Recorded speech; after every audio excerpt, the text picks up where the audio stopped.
आलसी ब्राह्मण। एक बार की बात है, एक गांव में एक ब्राह्मण रहता था। वह सुबह उठता, नहाता, पूजा करता, खाना खाता और फिर सो जाता था। उसके पास किसी भी चीज की कमी नहीं थी।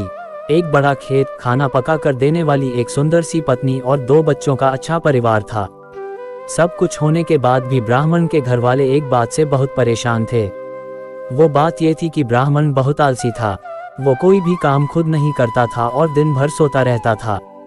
एक दिन बच्चों का शोर सुनकर ब्राह्मण जाग गया और उसने देखा कि उसके दरवाजे पर एक साधु महाराज आए हैं। ब्राह्मण और उसकी पत्नी ने साधु महाराज का स्वागत किया और उन्हें भोजन कराया। भोजन के बाद ब्राह्मण ने साधु की खूब सेवा की। साधु महाराज उनकी सेवा से बहुत प्रसन्न हुए और उन्हें वरदान मांगने को कहा। ब्राह्मण ने वरदान मांगा कि मुझे कोई भी काम न करना पड़े और मेरी जगह कोई और मेरा काम कर दे। तब साधु उसे वरदान में एक जिन देते हैं और साथ में ये भी कहते हैं कि जिन को हमेशा व्यस्त रखना। अगर उसे काम नहीं दिया तो वो तुम्हें खा जाएगा। वरदान पाकर ब्राह्मण मन ही मन बहुत खुश हुआ और साधु को आदर के साथ विदा किया। साधु के जाते ही वहां एक जिन प्रकट हुआ। पहले तो ब्राह्मण उसे देखकर डर जाता है, लेकिन जैसे ही वो ब्राह्मण से काम मांगता है तब ब्राह्मण का डर दूर हो जाता है और वो उसे पहला काम खेत जोतने का देता है। जिन वहां से गायब हो जाता है और ब्राह्मण की खुशी का ठिकाना नहीं रहता। कुछ ही देर में जिन फिर आ जाता है और बोलता है कि खेत जोत दिया, दूसरा काम दीजिए। ब्राह्मण सोचता है कि इतना बड़ा खेत इसने इतनी जल्दी कैसे जोत दिया। ब्राह्मण इतना सोच ही रहा था कि जिन बोलता है कि जल्दी मुझे काम बताओ, नहीं तो मैं आपको खा जाऊंगा। ब्राह्मण डर जाता है और बोलता है कि जाकर खेतों में सिंचाई करो। जिन फिर वहां से गायब हो जाता है और थोड़ी ही देर में फिर आ जाता है। जिन आकर बोलता है कि खेतों की सिंचाई हो गई, अब अगला काम बताए। ब्राह्मण एक एक कर सभी काम बताता जाता है और जिन उसे चुटकियों में पूरा कर देता है। ब्राह्मण की पत्नी यह सब देख रही थी और अपने पति के आलसीपन पर चिंता करने लगी। शाम होने के पहले ही जिन सभी काम कर देता था।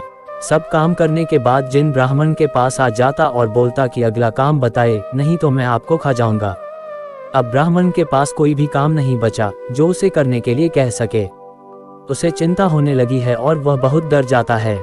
जब ब्राह्मण की पत्नी अपने पति को डरा हुआ देखती है तो अपने पति को इस संकट से निकालने के बारे में सोचने लगती है। वह ब्राह्मण से बोलती है कि स्वामी, अगर आप मुझे वचन देंगे कि आप कभी आलस नहीं करेंगे और अपने सभी काम खुद करेंगे तो मैं इस जिन को काम दे सकती हूँ। इस पर ब्राह्मण सोचता है कि पता नहीं ये क्या काम देगी। अपनी जान बचाने के लिए ब्राह्मण अपनी पत्नी को वचन दे देता है। इसके बाद ब्राह्मण की पत्नी जिन से बोलती है कि हमारे यहाँ एक कुत्ता है, तुम जाकर उसकी पूंछ पूरी सीधी कर दो। याद रखना, उसकी पूंछ एकदम सीधी होनी चाहिए। जिन बोलता है कि अभी यह काम कर देता हूँ।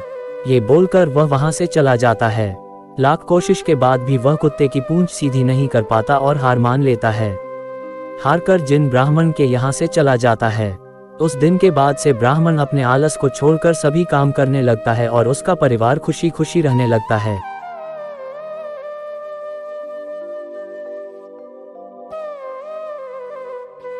कहानी से सीख, हमें कभी आलस नहीं करना चाहिए।